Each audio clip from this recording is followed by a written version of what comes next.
morning. I'm Ann Brennan, and this is Anastassia Van Greshby. And we're the Marketing Moms.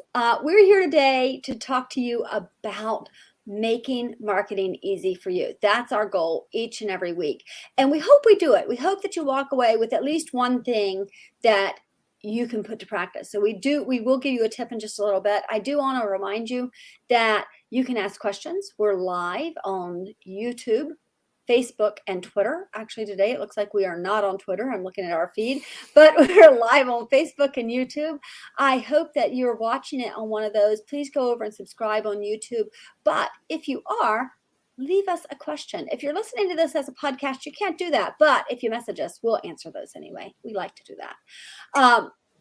I want to give you the actionable item of the week. And Anastassia, since this was yours, why don't you talk a little bit about what we were talking about? Sure. So this week we're going to be talking about Google My Business. And I think we've told you at least twice now that it's very important for you to get your profile completely completed on Google My Business. So you should have already done that, because I believe that was the actionable item a couple of times now. So today what I want you to do is create a post on Google My Business. So just like you would on social, consider it a social platform and create a post. Yeah, and you can create just a post that says, hey, we're awesome, right? Mm-hmm. You can create a post that says, hey, I've got this bit of information that will really help you a lot. You can share a blog, or you can create an event. Mm-hmm. You can create a special. They give you a lot. You can create a COVID update. Mm-hmm. Right? So if everybody's back to work full-time now in your office, that's a great COVID update. Let people know. And that was a really helpful thing during COVID. So I love that tip. It's super, super easy. So we're going to talk about Google My Business today. And when we do, one of the first things people say is, I don't know how to find that. So I'm going to give that to you easily. Google.com/business. If you haven't claimed your business, that's where you can go to do it. If you have, it's where you go to sign in. And here's another secret that we know from this end. People tell us all the time that they don't know. They say, oh, I don't know my password. And they get all nervous about it. First of all, use a password protector. Use something like 1Password, some kind of password vault. iStratus is another great one to use. But when you do that, when you go in to sign in, chances are you're going to remember it. I watch everybody get super crazy nervous, and then they try it and they go, oh, I know it. So you'll be fine. You'll be fine. You'll be okay. Or just reset it. Reset it. Reset exactly. It. It's so simple. Like, people are like, I don't remember my Instagram password. I'm like, okay, go and click forgot password, and then it's going to send you an email.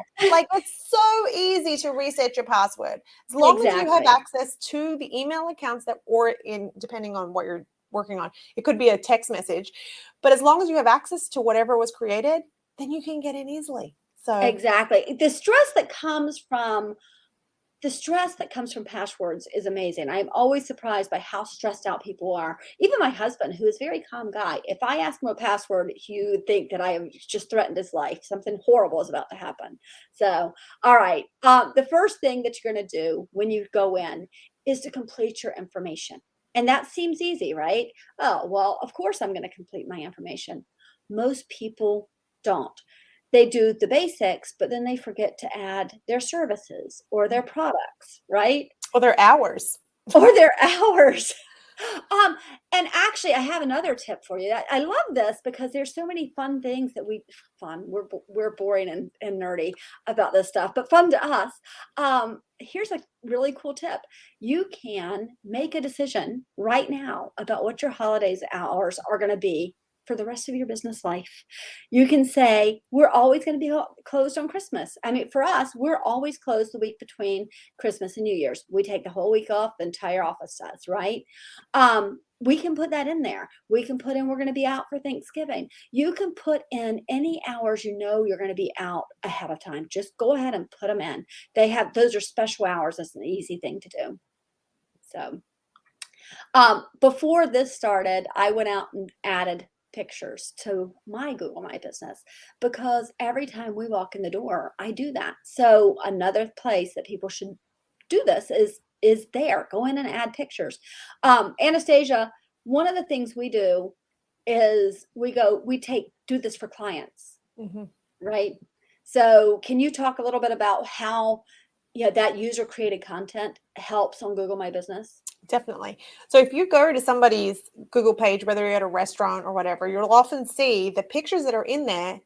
It'll say by owner or by customer. So you'll see pictures that people have put up. I mean, restaurants are a great example of this because people love taking pictures of their food. And so they put them up. But just going in, you have a picture that you took of a restaurant's front door that's had The outside of millions. Lures down here, 1.5 million views so A far. 1.5 million views. And that was, how long ago was that? That was October of last year. So almost, it's been a year now. Oh, Yeah. okay. Yeah. Yeah. So that means the picture is being seen.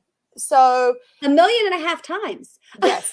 So every time somebody puts in Lures as a destination on Google Maps, it's showing them, it's probably showing them your picture. Well, then, and probably if you say local restaurants, right? Mm-hmm. If you say local restaurant, if it's getting 1.5 million views, it's probably coming up quite a bit in just when people are looking it up, right? Yeah. Looking up local restaurants. So yeah, it's a huge, huge help for your business. One of the other things when you're in there, it is the easiest place to get your review link. It even says, share your review link. It actually just says it, share your review link, and it gives it to you because so many people call us and say, I don't know how to find my review link. Like, it's right there. So share your review link. But the most important thing is to answer your reviews. And I love it, Anastasia. You talk about this a lot because people get so nervous. Oh, people are going to say bad things about me. But you talk about that And I a say lot. let them say bad things about you. Now look, there's two ways to look at it. You can look at it as, oh, they were so mean and blah blah blah blah. First of all, did you do something that you can improve upon? So look at it as an opportunity to either retrain your staff or fix something. If not, that's okay. How you respond to that person, even if they're being completely unreasonable, which that often is the case. It happens all the time. I mean, we bring up the example, I'm sure we brought it up last week, of the restaurant during COVID when they were slammed on the Cinco de Mayo, which was a Tuesday, and their tacos. So there are instances where they're being unreasonable. And as a person who reads reviews, I can pretty much tell when somebody is being a little unreasonable, right. But if somebody has a legitimate concern and it's either not responded to or it's poorly responded to, I think that's even worse than being not responded to. Right. Then, as you kind of take a double look at that business. So make sure that you're responding not for the person who has left you the review, because if they're leaving you a 1-star review, they're probably not coming back. Right. But what about me or you or some other person? Because everybody's reading reviews and they're going through and they're like, okay, this has all these 5-star, 4-star. And then you see this 1-star and it's like, oh, you read it, you read the response and you're like, oh, okay, they've made a concerted effort. They appreciate the feedback and they're going to see how they can do what they can do to improve the experience for the next person. Absolutely. So, and one of the best, this is my favorite thing to tell anybody who's trying to answer reviews. Always start with thank you. I want to say this. If you get a bad review, the first thing you do is say thank you. Thank you so much for leaving the review. We cannot do it without your feedback. We cannot make improvements without your feedback. Even if you think, oh my God, this person is being a total jerk, I'm not going to improve a darn thing. Still say that. That's how you respond. All right. So let's go on to what we talked about earlier, which is creating events, specials, and posts. Anastasia, is there a couple of things? Why are we doing this? Because it's not like this is social media. Right? Why are we posting? Why? Because it's Google. So we're going to post anytime Google gives us an opportunity to promote our business, our events.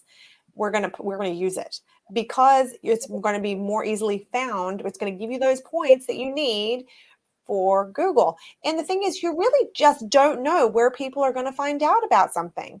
It may just be, that you're a mechanic and I'm broken down and I look on my Google Maps and I find a mechanic and you're close by. What have you posted?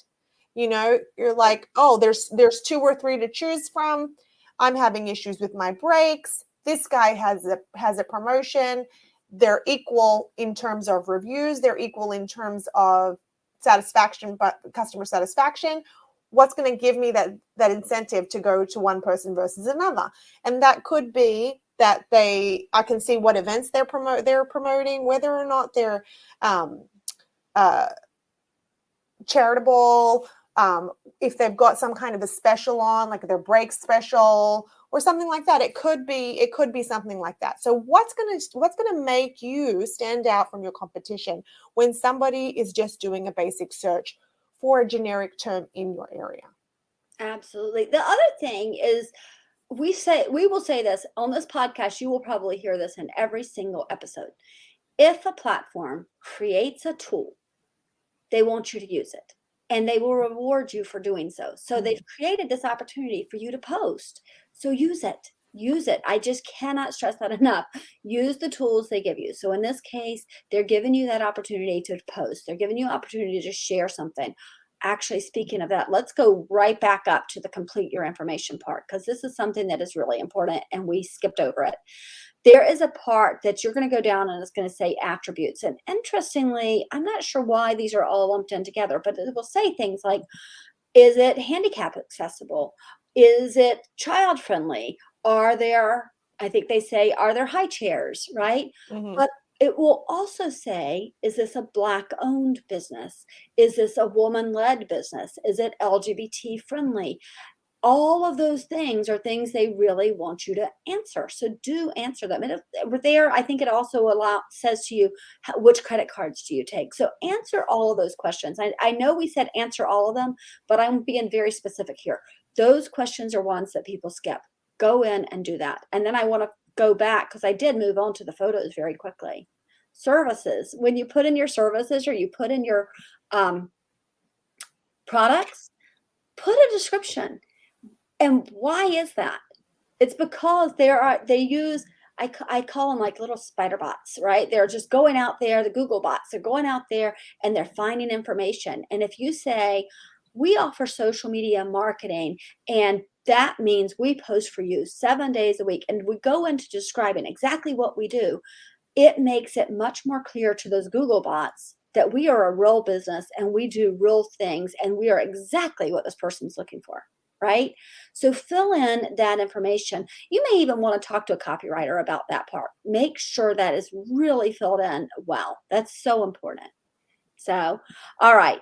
I want to, Anastasia, talk about updating it regularly, because we do this for our clients. Yes, we do. So every week these posts expire. So you need to keep it up. You need to be putting them up once a week, at least, to make sure that that your information is staying up to date. Google's not just going to say, "Oh, they put this up, it's good." Now, a promotion or an offer, they call it an offer on Google, they do have time frames. So it does say how long is this promotion good for. So that's going to stay up there for the duration of your offer. And the same thing goes with events. So it's going to keep it up there for the duration of the event. But your post, no, they're going to expire, and you're going to get a notification that says this post is about to expire. So just keep it updated. Yep, absolutely. The other thing to keep in mind with this is that Google is always changing. So when we started ASMM, so 5 years ago, we started ASMM, there was actually, I think it was, oh gosh, what was it called back then? It was Google. Oh Plus, my gosh. Google Plus. Google Plus, right? There was Google Plus, and then that went away, and Google, for my Google My Business came up. And they offered, the things they'd been offering was, this is my place. This is where I work. But they started adding so much to it. And now you can get analytics in there. There's so much that you can do. The posting is new. The COVID update came up for some clients and not for others. Mm-hmm. There was a place last year, and I don't know that it's still there. I should go back in and check, where you could say, hey, you can't buy from us now, but you could buy a gift card for when we get back. right? There were all kinds of things they were doing. So use those things, take advantage of them, pay really, really, really close attention. It's very, very important. Anastasia, I'm going to share a comment. Did you see it? So Lauren is one of our clients, and she's with Challenger Auto, and they do a phenomenal job for us, actually. But we also they are a client of ours. As she said, you ladies are wonderful at what you do, and I love that. So we have the best clients. We really do. We do. So, they take good care of us too. Oh my gosh. Yeah. Challenger. I will never forget calling Jeff, and we're in Maryland. We're filming this. We're in Maryland, and I was in Pennsylvania. I called Jeff and said, Jeff, my car's making this really awful noise. And he says, get under the car and put the camera towards the sound. And he was able to tell me exactly what was going on just from that. I'm like, amazing people. So, all right. I want to talk about what we're going to talk about next week. Next week, we're going to do a deep dive into your website. And by this, I mean, what makes Anne go, oh, sweetie, when I look at your website? Because it just happened last week, and I have introduced him to one of my web designers that's not us. Because sometimes we don't build the websites. We build a lot of websites, but some are much bigger than what we want to take on because we're a small team. But what are the things that make us say, oh, sweetie? And I will give you one clue. If it plays music when I come to your website, you need a new website. You need to do something. Get rid of that music. So, all right.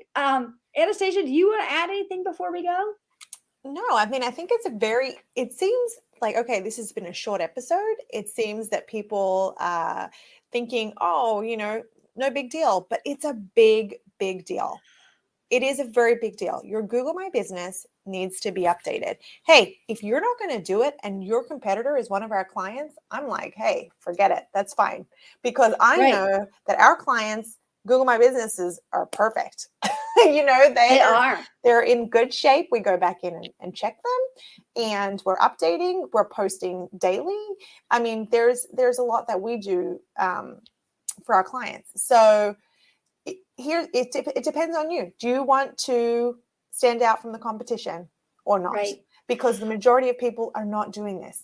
So. Exactly. Well, and let me tell you, actually, this is a big, I cannot believe we didn't say this in the first place. We say update regularly. That doesn't just mean go in there and add something. It means pay attention, because here's the thing that you are going to be shocked by, because everybody is. They have no idea that this happens. If you're not paying attention to your Google My Business, Google is depending on customers to tell them about you. Sometimes that means it's not customers. Sometimes it's competition. So we have had people where I go in to look, because we look every single week. We're looking at Google My Business for our clients. We go in and look, and their address has been changed. Another mechanic down the road has added his address to our mechanic's listing. I had one company that has 6 locations. 5 of them had the address changed when I went in to check. And you get a week. It gives you a week to say yay or nay on this. But if you don't, they're like, oh, well, it must be right. And so they change it. And that can mean that a person who is a competitor or a prior employee, because we've seen that happen too, can say permanently closed. And unless you're paying attention, it will be marked as permanently closed. And that one, if it stays long enough, you lose access. Actually, that's a great point that you brought up just now. Something that we have not mentioned is, who are the users on your Google My Business? That's a good actionable item to tag on to that, put up a post. Go in and check, because if you have had people in the past that have either worked for you or family members or whomever have access to your page, which is great to have the help, but they can also take you down and they can remove your listing. And if you don't have a Google listing and somebody's trying to find you, you don't exist. Yes. No, you absolutely do not. Or they could harm your business. Anytime that there is a possibility, like, make sure you are the primary owner. In Google world, owner is the admin, but primary owner, for instance, Anne is the primary owner to our account. I'm an owner as an admin, but I can't remove Anne. Anne is the only person that can remove Anne. So make sure that you are the primary owner. Absolutely. Absolutely. Okay, we have a question here. Yeah. Yeah. So Casey Brooks says, so someone not on your account has the ability to change the address? Yes. Yeah. You can go in right now and you can, so how it works is you say, suggest an update. Mhm. And the update can be, oh, they changed addresses, they've moved. It can be they've closed. It can be, oh, we got a new phone number. It can be anything. There's so many things that you can suggest. So if that suggestion comes in, Google sees it, they tell you that you got the suggestion. Mhm. If you do not respond to that suggestion, then it becomes the new thing. Yeah, I know. She said, Casey says, oh my is right. It Yes. is so important. Oh my gosh, I'm so glad we mentioned that one. That was one that was on my mind, and it's always one that surprises people when I tell them. So you need to know right now, we said your Google account, that go in, post something. If you don't own your Google account, if you don't know your Google account, go in and find it right now. Make sure you're the primary owner, and make sure you're at least once a week checking on it. If it's every Monday or if it's every Tuesday, put it on your calendar to check it at least once a week. If you are working with a website design company or any other marketing company that tells you that they have to be the primary owner of your Google My Business account, or they have created that account for you and they have not made you the primary owner, then you need to beware. Because under no circumstances should you not be the owner of your accounts on social, on your website, whatever. You need to be able to access. You never know when a relationship's going to go bad, or if the person that you're dealing with suddenly goes out of business or gets sick, or as Anne likes to say, gets eaten by a bear. You need to make sure that you're in control, because it's your business, it's your livelihood. Is it going to affect them that much? Probably not, but it will affect you. So Absolutely. Absolutely. All right. I have kind of a gift for you today. Over the weekend, I was working on something and I realized I had never shared some free ways to do well in your business, to market your business. So if you go to asmmdigital.com/blog, you will see an article up there about free things you can do to market your business. And I'm telling you, they're super easy. They're all free. You don't have to call me. It's really that easy. So go over and check out the blog at asmmdigital.com/blog. Um, and if you want to take some courses, you can go to asmmcampus.com and take some courses on what we're teaching here today. But we will see you again next week, and we're going to dive into the oh sweetie websites and talk about why you just don't want those. So, all right, everybody, have a great week. We'll talk to you soon. bye-bye.